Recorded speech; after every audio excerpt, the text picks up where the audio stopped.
Hello everyone, welcome back to my channel study with Nisha Shahane जोजारे.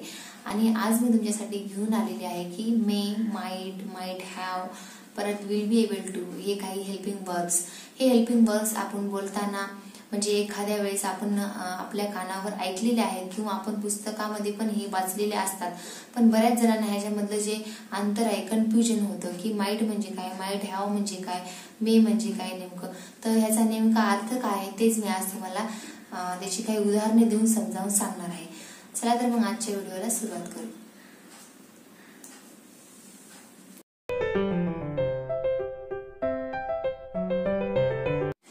Declarative sentences म्हणजेच साधी वाक्य. Okay, तर ह्याच्यामध्ये आता हा आपला चालू आहे डिक्लरेटिव्ह सेंटेन्सेस.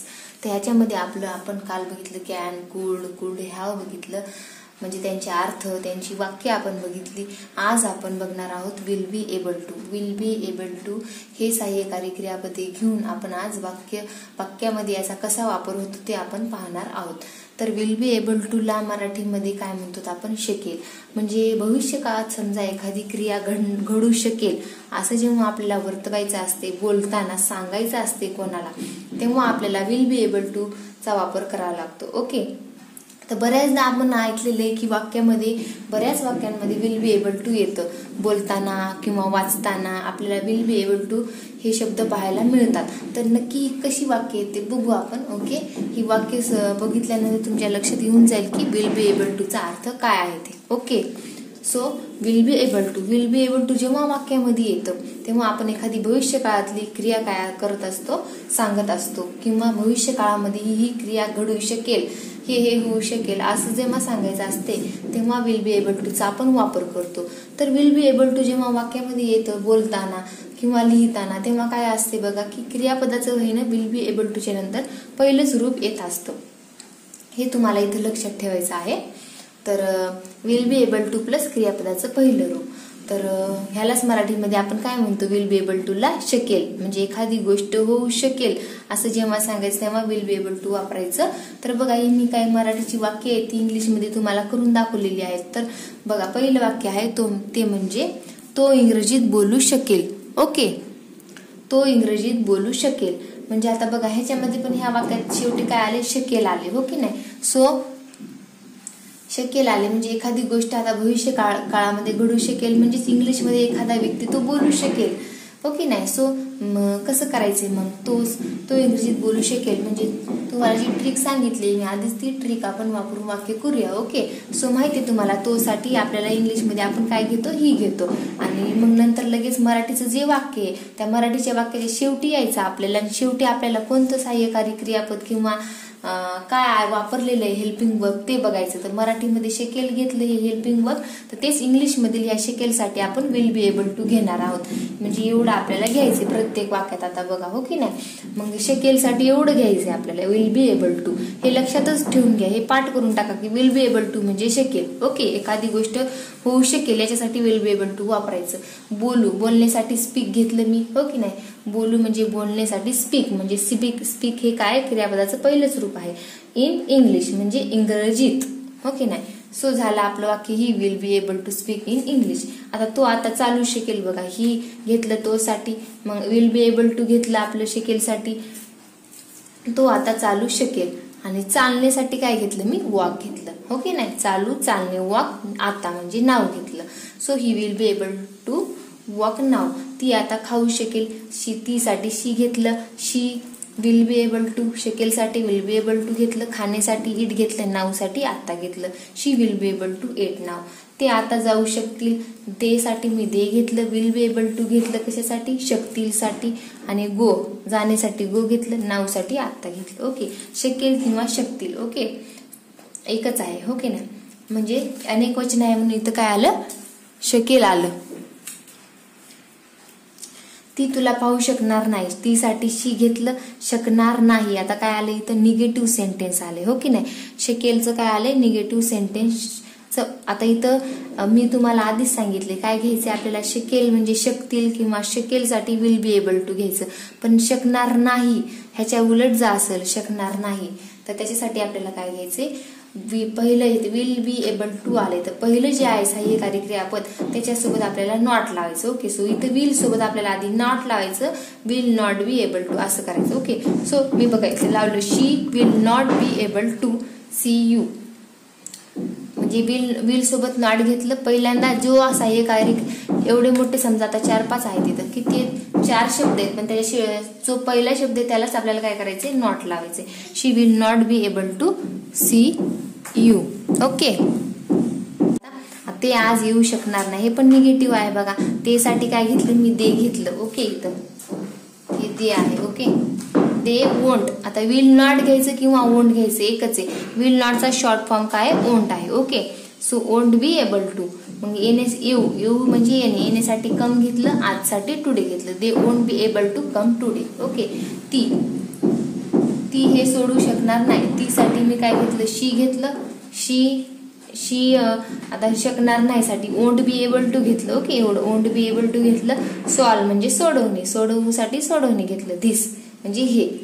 बघा कसं केलंय वाक्य, सगळं तुमच्या लक्षात येतच असेल.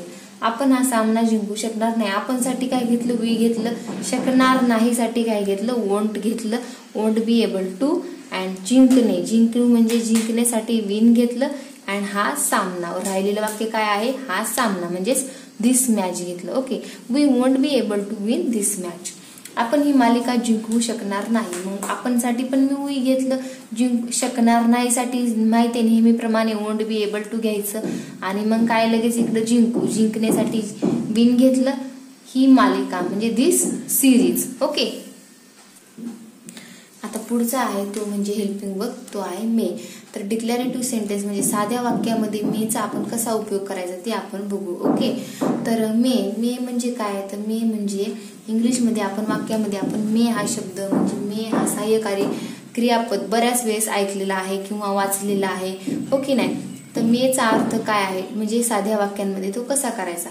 तर साध्या वाक्यामध्ये त्याचं शक्यता आहे असं जेव्हा आपल्याला सांगायचं असेल, एखादी गोष्ट होण्याची शक्यता आहे किंवा एखाद्या गोष्टीची आपण कोणाला तरी परवानगी देतो किंवा आपल्याला एखादं कोणी समोरचा व्यक्ती आपल्याला परवानगी देतो किंवा असं अजून वेगळ्या स्थितीमध्ये एखाद्या गोष्टीची जी परवानगी आहे आपल्याला असं जेव्हा म्हणायचं असतं तेव्हा आपण मेचा वाक्यांमध्ये उपयोग करत असतो, मे या हेल्पिंग वर्बचा. ओके, परत मग मे बघा म्हणजेच मराठीमध्ये शक्यता आहे किंवा परवानगी आहे असं सांगताना मेचा आपल्याला काय करायचा आहे उपयोग करायचा आहे.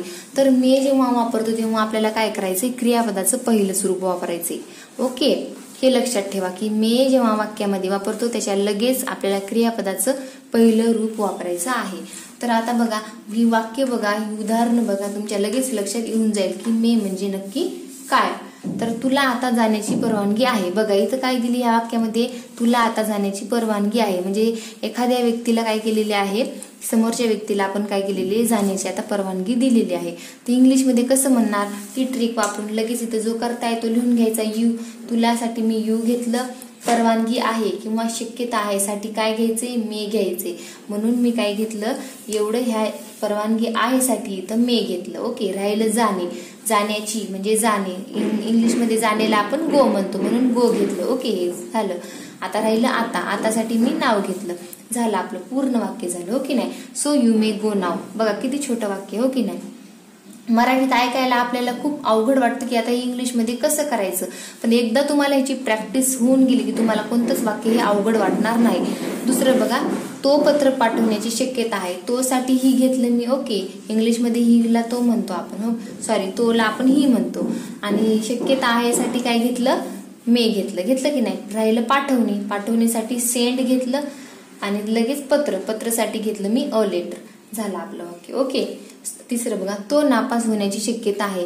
ही घेतलं, ही शक्यता आहे साठी मे घेतलं. नापास होण्याला काय म्हणतात फेल म्हणतात, फेल घेतलं. ओके, ही मे फेल म्हणजे तो नापास होण्याची शक्यता आहे. तो परत येण्याची शक्यता नाही. आता ही निगेटिव्ह सेंटेन्स आहे. ओके, शक्यता आहे बघितलं आपण, आता शक्यता नाही बघायचे. तो जशाला तसं ही घेतलं. शक्यता नाही साठी काय करायचं आपल्याला मेलाच काय करायचंय नॉट लावायचे. मी लावले, मेलाच काय केले नॉट लावले. आणि मग येण्यासाठी कम घेतलं. परत येणेला इंग्लिशमध्ये आपण काय म्हणतो कम बॅक म्हणतो. मग परत येण्याची साठी मी कम बॅक घेतलं. ही मे नॉट कम बॅक म्हणजे तो परत येण्याची शक्यता नाही. आता 5वं बघा, तो आज खेळण्याची शक्यता नाही.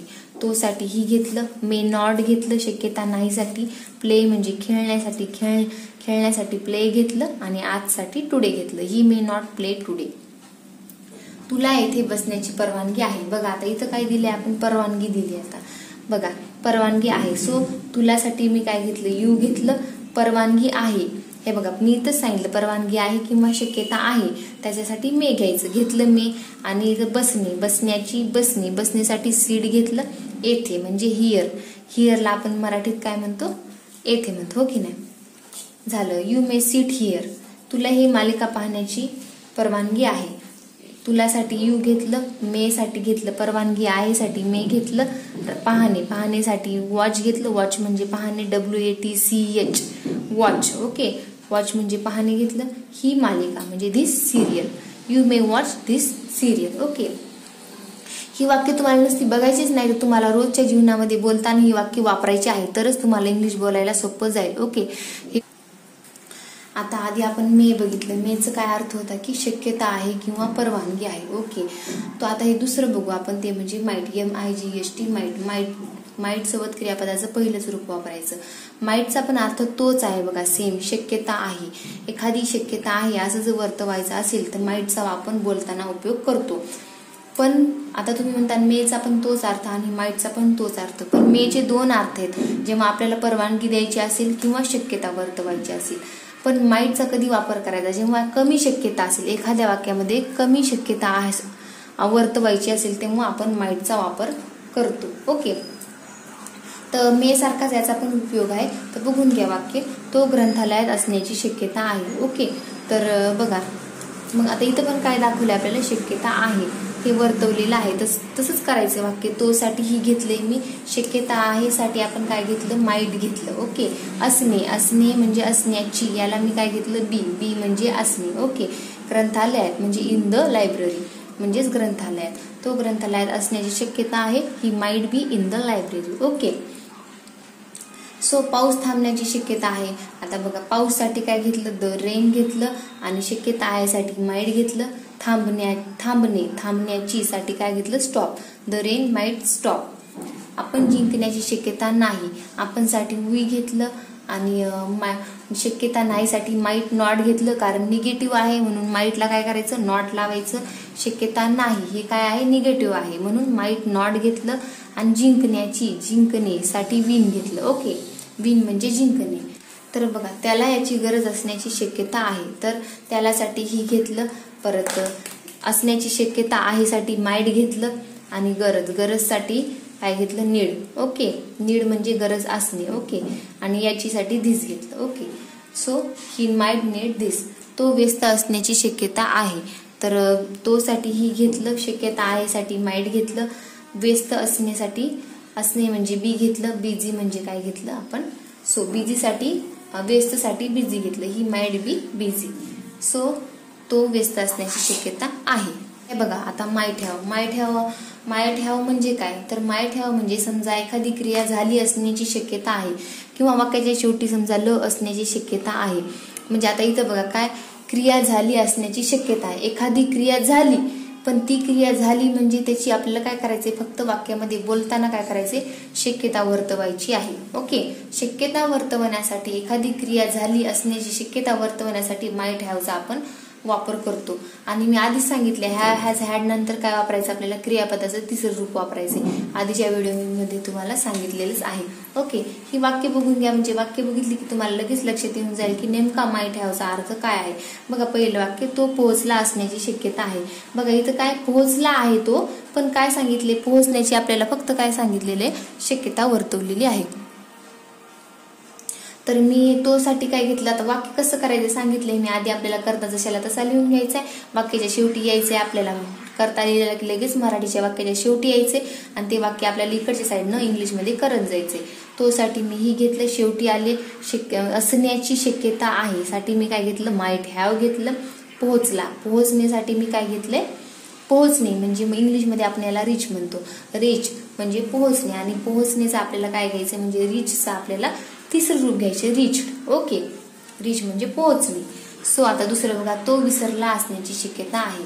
सो तो साठी ही घेतलं, लगेच वाक्याच्या शेवटी आलं तो असण्याची शक्यता आहे असं आलंय ना, म्हणून काय झालं, मी माईट हॅव घेतलं आणि विसरण्याला आपण काय म्हणतो, फॉरगेट म्हणतो. फॉरगेटचं तिसरं रूप forgotten. Okay, so he might have forgotten. तिसरं आहे बघा, तो निघाला असण्याची शक्यता आहे. सो तो साठी ही घेतलं आणि निघाला असण्याची शक्यता आहे साठी माईट हॅव घेतलं आणि लेफ्ट. निघणे म्हणजे लिव्हचं तिसरं रूप काय आहे, लेफ्ट आहे. Okay, so he might have left. त्याने मला पाहिलं असण्याची शक्यता आहे. त्याने साठी ही घेतलं, असण्याची शक्यता आहे साठी माईट हॅव घेतलं.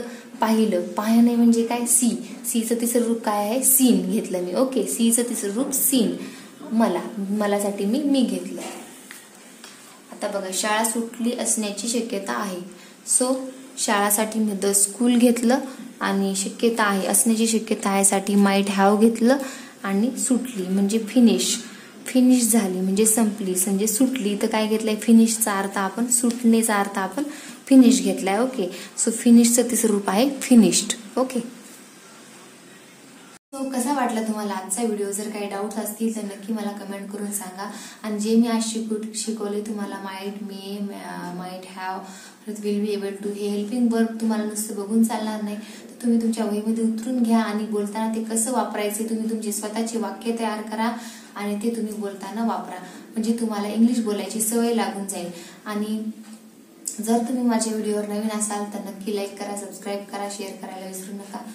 So thank you.